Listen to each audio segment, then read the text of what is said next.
नमस्कार प्रेक्षकांनो, तुमचं सर्वांचं मनपूर्वक स्वागत आहे. लग्नानंतर होईलच प्रेमचा आजचा रिव्ह्यू ऐकत आहोत, म्हणजेच 23 फेब्रुवारीचा रिव्ह्यू. जीवा आणि पार्थ छान तयार होऊन येतात. दोघेही अगदी मुलींसारखे लाजत असतात. काव्या नंदिनीला खुणवते, थोडा ॲटिट्यूड दाखव. दोघेही अगदी रुबाबात बसतात. रम्याने सरबतचे ग्लास आणलेले असतात. तो ट्रे जीवा आणि पार्थच्या हातामध्ये देते. ते दोघंही सर्वांना सरबत देतात. नंदिनीला सरबत दिल्यानंतर नंदिनी डोळा मारते जीवाकडे बघून. जीवा लगेच लाजतो. तर काव्या पार्थचा हात धरते. मालिनी काकूंचं, विक्रम काकांचं पण लक्ष जातं. पार्थ पण खूप छान लाजत असतो. काव्या काही त्याचा हात सोडत नाही. पार्थ नंतर हात सोडून घेतो. तेव्हा जीवा म्हणतो, आगाव आहेत बायका. तर पार्थ म्हणतो, दोघी बहिणी आहेत ना. नंदिनीला हसू येतं या गोष्टीमुळे. ते दोघं स्वतःलाही सरबत घेतात. सगळे सरबत पिणार तितक्या तिथे आशा येते आणि ती सर्वांना सांगते, ताई सरबत पिऊ नका तुम्ही, रम्याताईंनी त्याच्यामध्ये विष टाकलंय. हे ऐकून तर सर्वांनाच धक्का बसतो. वसू आत्या म्हणतात, आशा मला मान्य आहे आम्ही तुला आवडत नाही, तुला आमचं कामही करायला आवडत नाही, पण मग असा काही पण आरोप करशील? विक्रम बघितलं ना काय आरोप करते ती. विक्रम काका म्हणतात, अगं आशाने बघितलं असेल म्हणून तर सांगते ना, ती उगाच थोडी काय बोलणार आहे. रम्या म्हणते, मामा मी खरंच काहीच केलेलं नाही आहे, मी विष नाही टाकलेलं सरबतमध्ये. तेव्हा आशा म्हणते, ताई हवं तर तुम्ही रम्याताईच्या खिशाची झडती घ्या, छोटी बाटली मी पाहिली होती त्यांच्याकडे. नंदिनी पुढे येते आणि रम्याच्या खिशाची झडती घेते. तर खरंच छोटी बाटली सापडते. तेव्हा नंदिनी विचारते, हे काय आहे रम्या? तेव्हा रम्या सांगते, ते फक्त केवढा वॉटर आहे, बाकी काही नाही, हवं तर वास घेऊन बघ. त्यानंतर पार्थ म्हणतो, जाऊ दे आता झालं ते झालं, पण मग आता मोठे म्हणतात ना विषयाची परीक्षा नको घ्यायला. तेव्हा रम्या म्हणते, मी देईल परीक्षा. ती स्वतःच ते सरबत प्यायला घेते. वसू आत्या पण तिला थांबवतात, पण ती पूर्ण सरबत पिऊन दाखवते. त्यानंतर सर्वांचा गैरसमज दूर होतो. त्यानंतर रम्या खूपच रडण्याचं नाटक करून दाखवते. तेव्हा नंदिनी म्हणते, काय आशा, आधी नीट बघायचं ना. बरं ठीक आहे जाऊ दे, तू मध्ये काही काम असेल ते बघ, आपण उद्या बोलू यावर. त्यानंतर आशा तिथून निघून जाते. तर नंदिनी तिचे बाबा सरबत पितात. दोघांना पण सरबत आवडतं, दोघंही तिचं कौतुक करतात. त्यानंतर काव्या, जीवा, पार्थ सगळेच सरबत पितात. सगळे सांगतात की सरबत छान झालेलं आहे. तेव्हा मालिनी काकू तिला म्हणतात, रम्या जा तू आधी तोंड धुवून ये बरं. रम्या तिथून निघून जाते. त्यानंतर वसू आत्या पण निघून जातात. तेव्हा सगळे बसतात, त्यांच्या गप्पा चालू होऊन जातात. तेवढ्यात आशाने कचोरी आणि चिप्स आणलेले असतात. तर मालिनी काकू म्हणतात, खाण्याच्या आधी तुम्हाला जर काही प्रश्न विचारायचे असतील तर विचारू शकतात हां. तर शारदा काकू विचारतात, बरं आमच्या मुली तुमच्या इथे लग्न करून येणार आहे, तर तुमच्या मुलांना काय काय येतं, म्हणजे जेवण बनवता येतं का? तर जीवाच्या ऐवजी नंदिनीच उत्तर देते, हो मग येतं ना, बायकोचं मन आणि पोट दोन्ही पण व्यवस्थित भरेल इतकं छान जेवण बनवता येतं. तेव्हा सगळेच हसतात. विक्रम काका म्हणतात, ऐ शाबाश. आणि मालिनी काकू म्हणतात, बाई. तर विक्रम काका म्हणतात, बरं मला विचारू दे, मुलीला काही व्यसन वगैरे तर नाही ना? तर सगळेच बघत राहतात विक्रम काकांकडे.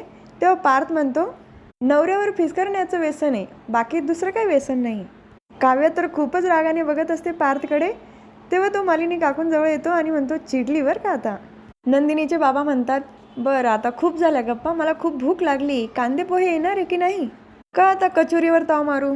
तर पार्थ म्हणतो, आज कांदे पोहे नाही आहे, पाणीपुरीचा बेत आहे मस्त. तर जीवा म्हणतो, कारण आमच्या होणाऱ्या बायकांना पाणीपुरी जास्त आवडते. जीवा आणि पार्थ तिथून डायरेक्ट गायब होतात आणि काव्या नंदिनी जवळ येऊन बसलेले असतात. त्यांना मिठी मारणार तितक्यात विक्रम काका म्हणतात, काय रे डायरेक्ट कुठं घुसले? तर या दोन्ही कपलची खुनवाखुनवी चालू असते. तर वसू आत्या खिडकीतनं बघतात आणि रम्याला म्हणतात, बघितलं रम्या किती हसतंय, अजूनसुद्धा हसण्याचा आवाज येतोय. तेव्हा रम्या म्हणते, आई मी लहान होती तेव्हा तू काय म्हणायची, जे लोक जास्त हसतात त्यांना रडावं पण जास्त लागतं. तर वसू आत्या म्हणतात, रम्या तू खरंच विष नव्हतं मिक्स केलेलं सरबतमध्ये का, मुद्दाम आशाने बघावं म्हणून ती बाटली घेऊन तिथं उभी होती? तर रम्या म्हणते, आशा आत्ता जे बोलली ना ते पुढच्या वेळेला नक्की होणार आहे. तेव्हा वसू आत्या म्हणते, मज्जा येईल मग. तर रम्या म्हणते, ते सरबत मी तुला टेस्ट करायला देईन. तर वसू आत्या म्हणतात, ए काही पण काय बोलते रम्या. रम्या तिथून निघून जाते. का माझ्या जीवावर उठली आहे, का करते तू असं, काय करू या मुलीचं? तर सगळे नंतर पाणीपुरी खायला लागतात. सगळ्यांनी छान ताव मारलेला असतो पाणीपुरीवर.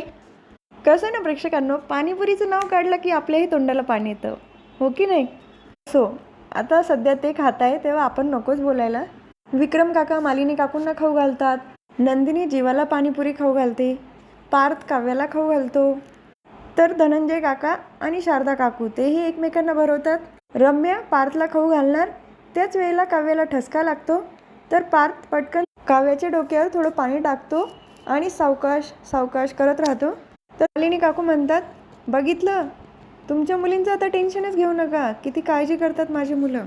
पाणीपुरी खाऊन झालेली असते, नंतर छान गप्पा मारायला बसतात. तेव्हा विक्रम काका म्हणतात, आता मुलं मुलींना पसंत आहेत, तेव्हा पुढचा बेत काय?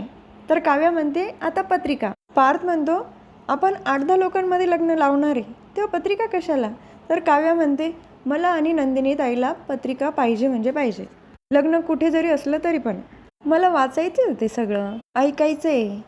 त्यानंतर काव्य आणि नंदिनी दोघी पण पत्रिकेचा पूर्ण सारांश बोलून दाखवतात.